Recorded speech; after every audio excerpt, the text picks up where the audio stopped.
यो ओटाकुज, आज हम बात करने वाले हैं डंडन एपिसोड 5 के बारे में। एंड सॉरी ओटाकुज, वीडियो लेट डालने के लिए, आपको तो पता ही है, हैप्पी दिवाली। तो चलो देखते हैं एपिसोड 5 में क्या हुआ बिना किसी देरी के।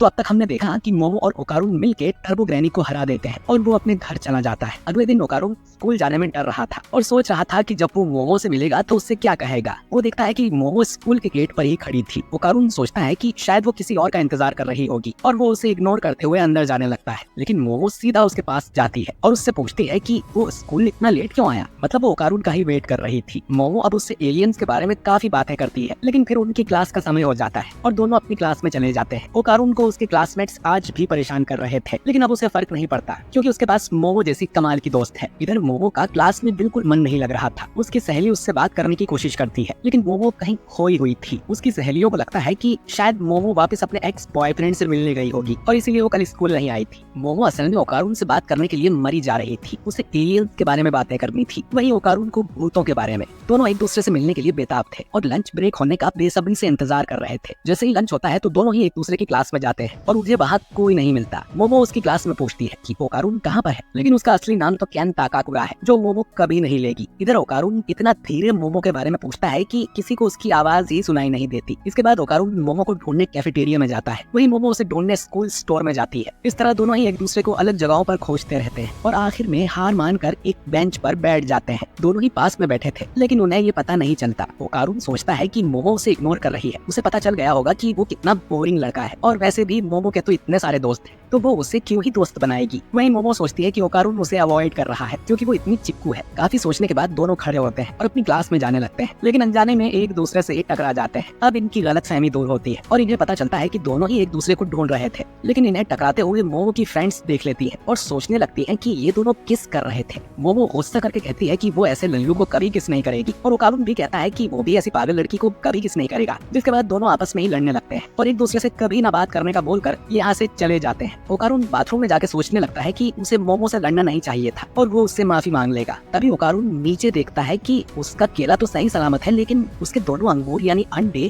गायब थे। इधर मोमो की क्लास में ये बात फैल जाती है कि उसने एक लड़के को किस किया और वो गुस्से में सभी से कहती है कि ऐसा कुछ नहीं है। तभी ओकारून मोमो को ढूंढते हुए यहाँ आ जाता है और उसे बात करने के लिए बाहर बुलाता है। मोमो का उससे बात करने का कोई मूड नहीं था और वो उसे यहाँ से चले जाने को बोलती है। ओकारून कहता है कि उसे कुछ खास बात करनी है अकेले में, पर मोमो साफ मना कर देती है और अपनी फ्रेंड से कहती है कि ये मेरा बॉयफ्रेंड नहीं है और फालतू की अफवाहें फैलाना बंद करो। मोमो उसकी एक बात सुनने को तैयार नहीं थी, तो ओकारून को लगता है कि मोमो को अपनी फ्रेंड्स के सामने उससे बात करने में शर्म आ रही है और वो निराश होकर वहाँ से चला जाता है। ये देख मोमो के फ्रेंड्स लोगों को भी बुरा लगता है कि मोमो को उसके साथ इतना सख्ती से पेश नहीं आना चाहिए। स्कूल की छुट्टी होने के बाद ओकारून एक लड़की से टकराता है जो कि काफी क्यूट थी और इसका नाम आयरा है। आयरा ओकारून से माफी मांगती है और उससे बात करने लगती है, जिससे ओकारून शर्मा जाता है। आयरा उसके साथ काफी फ्रेंडली हो रही थी। वहीं इधर मोमो को अपने किए पर पछतावा हो रहा था। तभी वो ओकारून को आयरा से बातें करते देख लेती है और ओकारून दांत दिखाकर हंस रहा था। मोमो सोचती है कि ओकारून के तो कोई दोस्त नहीं थे, तो फिर ये लड़की कौन है। आयरा फिर अपनी दोस्त के साथ यहाँ से जाने लगती है और बोलती है कि वो लड़का कितना बड़ा लल्लू है, मैंने उससे प्यार भरी बातें क्या कर ली, वो तो मुझ पर लट्टू हो गया होगा। मेरे जैसी क्यूट लड़की से तो उसने कभी जिंदगी में बात नहीं की होगी। वो लल्लू अब मेरे सपने देखता रहेगा। मोमो ये सब सुन लेती है और अपनी साइकिक पावर से एक बर्तन उठाकर आयरा के सिर पे मार देती है, जिससे आयरा वहीं गिर जाती है और उसकी दोस्त सोचने लगती है कि आखिर ये बर्तन आया कहाँ से। ओकारून भी उसकी तरफ जाने लगता है, लेकिन मोमो उसे पकड़ लेती है और काफी फ्रेंडली होकर कहती है कि चलो साथ में घर चलते हैं, इस चश्मे में तुम और भी हैंडसम लग रहे हो। कुछ बुद्धू लड़कियां ये देख ही नहीं पाती और फिर उनके सिर पे बर्तन आके गिरता है। मोमो ये सब आयरा को सुनाने के लिए कह रही थी। रास्ते में मोमो ओकारून से माफी मांगती है। जब वो टकराए तो मोमो काफी गुस्सा हो गई थी, लेकिन ओकारून की दोस्त होने में उसे कोई शर्म नहीं है। ये बात सुन ओकारून को खुशी होती है और दोनों ही शर्माने लगते हैं। लेकिन फिर ओकारून चिल्लाकर कहता है कि एक बड़ी दिक्कत हो गई है। वो मोमो से पूछता है कि हमने टर्बो ग्रैनी को हरा दिया था ना। मोमो कहती है कि हाँ, हमने उसे हरा दिया था और ओकारून का कर्ज भी जा चुका है। ओकारून कहता है कि उसका केला तो उसे वापस मिल गया है, लेकिन उसके दोनों अंडे गायब हैं। ये सुन मोमो जोर जोर से हंसने लगती है और उसे अपने घर लेके जाती है। दादी सेइको कहती है कि इसीलिए मैंने बोला था कि मुझे देखने दो और तुमने अब तक नोटिस नहीं किया कि तुम्हारे अंडे गायब हैं। ओकारून कहता है कि केला मिलने की खुशी में उसका ध्यान ही नहीं गया। सेइको कहती है कि केले की जगह पेंसिल बोला करो। इसके बाद सेइको ओकारून की सोल को अच्छे से चेक करने लगती है और मोमो से कहती है कि कोई भी डॉल लेकर आए और एक पानी से भरा बर्तन भी। कुछ तो है जो ओकारून के अंदर छुपा हुआ है। ओकारून अब अपने पैर उस पानी वाले बर्तन में डाल देता है। मोमो एक बिल्ली जैसी डॉल लेकर आई थी जिसके ऊपर उसने तालिस्मान भी लगा दिया था। इसके बाद सेइको झाड़ू से ओकारून के सिर पे मारने लगती है। ओकारून पूछता है कि ये क्या है, तो सेइको कहती है कि वो उसकी झाड़ फूंक कर रही है उसके अंदर का भूत निकालने के लिए। खैर मोमो बताती है कि जब सेइको ने ओकारून ओकारुन को मारा था तब ओकारुन के ऑरा का कलर बदल गया था। सेइको कहती है कि अब अगर ऑरा कलर बदले तो उसे पकड़कर बाहर खींच लेना। मोमो पूछती है कि इंसान का ऑरा बाहर खींच सकते हैं, जिस पर सेइको बोलती है कि ओकारुन के अंदर किसी दूसरी चीज का ऑरा है जो मोमो बाहर खींच पाएगी। सेइको अब फिर से ओकारुन के सिर पे मारने लगती है और मोमो भी तैयार हो जाती है। जैसे ही वो ओकारुन को मारती है मोमो उसका ऑरा पकड़कर बाहर खींच लेती है, लेकिन मोमो कहती है कि बाहर आते ही वो ऑरा गायब हो गया है। तभी इनकी नजर उस डॉल पर जाती है जिसका तालिस्मान जल चुका था। अचानक ही उस डॉल में जान आ जाती है और वो कमरे से बाहर भाग जाती है। तीनों उसे घर में ढूंढने लगते हैं। फिर मोमो अपनी साइकिक पावर का यूज कर उसके ऑरा को सेंस कर लेती है और फिर उस डॉल को पकड़ लेती है। वो डॉल चिल्लाते हुए कहती है कि मुझे जाने दो वरना मैं तुम तीनों को मार दूंगी।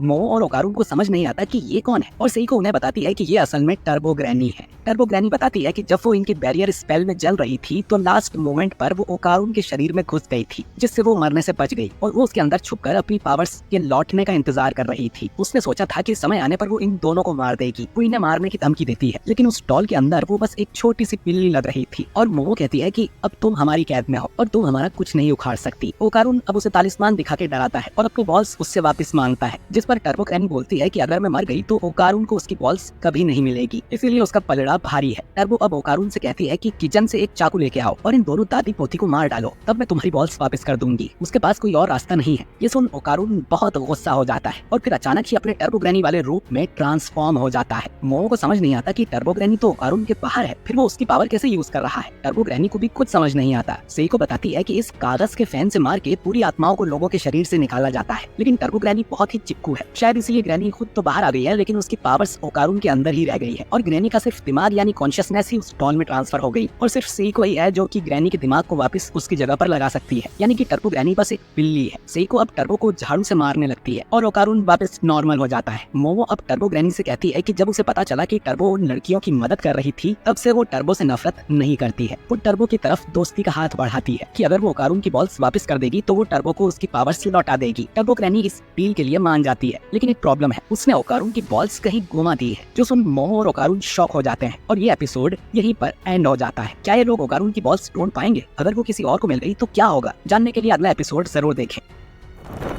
अगर आपको ये एपिसोड पसंद है तो लाइक करना ना भूले और सब्सक्राइब जरूर करें for more such anime breakdowns. मिलते हैं ऐसे ही किसी और वीडियो में। सायोनारा ओटाकूज।